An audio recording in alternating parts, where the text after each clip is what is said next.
one of my favorite questions to ask people, because you've mentioned, well, the Stevie Nicks thing kind of throws me a little bit, but when it comes to some of the other people you've mentioned, do you feel that you have manifested people into your life, people you've really admired? Because I bet that the ratio of people you've really admired coming into your path is high.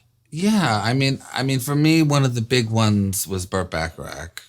Same here. Yeah, I was such a huge fan for so long, and I adored him. And then when I had the opportunity to work with him and hang out with him, I did the same. Yeah, I manifested him too. Yeah, I manifested Burt Bacharach, which is, I'm sure he's still being manifested. He sat in here with me. Yeah, so that was a big one.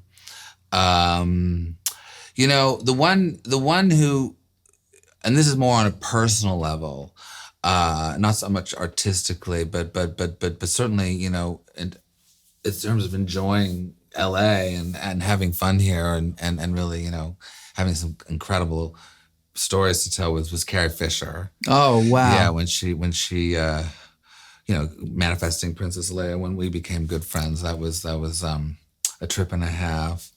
But artistically, I'm trying to think of other, you know, I mean, Leonard was definitely in there too, unbeknownst to me, because I later then, you know, really dug into his work and realized, oh my God, he is who he says he is. Your cover is, you know, I mean, it's just iconic. But Burt Bacharach was really important. I really put it out there that I really wanted to work with him, and I found his manager, Sue Main, and she said, well, let me talk to Burt. This was like 4 years before he passed, something like that. So he's 90 at that point. She said, yeah, I talked to Burt. He would love to write with you, but we're not sure when, because he's in Europe on tour, and then he's doing a Broadway show, and this is when he was 90 fucking years old. I know. So I waited 6 months, 8 months. Finally, I get this email. Hey, would you like to come? Are you free next week? Yeah. So the day before I go to his house to get together, he calls me and said, hey, Richard, I'm looking forward to seeing you tomorrow, but do you have a lyric you can send over? And I was like, oh, shit. Because I always write music first. Yeah. And I write lyrics to music.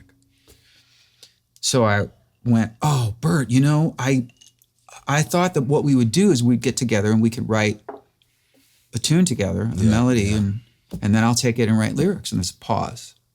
And he goes, I don't need any help writing music. Quote. And I swear to God, Rufus, I went like this. I went, of course you don't. And then I said, can you give me an hour? Yeah. And I don't do this. I don't write that way. So I was completely panicked, but I thought, I can't blow this. Yeah. So I went into a room, I closed the door, and I wrote a love letter to Daisy. I just wrote I wrote lines about how, I met Daisy later in life. Yeah. We realized that we had been in the same room over the years, never met, and I feel so grateful that the world put us finally together, and that we're always talking about how we wish we'd had more time. You know, when we met, I was turning 50, and right.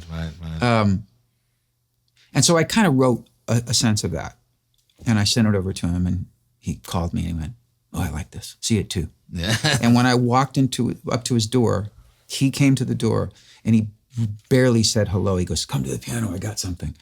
And we wrote several songs, but the first song we wrote, this song called "Always," he just sat down and played it from my lyric, and it was all I could do to weep. Wow. And then becoming close to him. Yeah.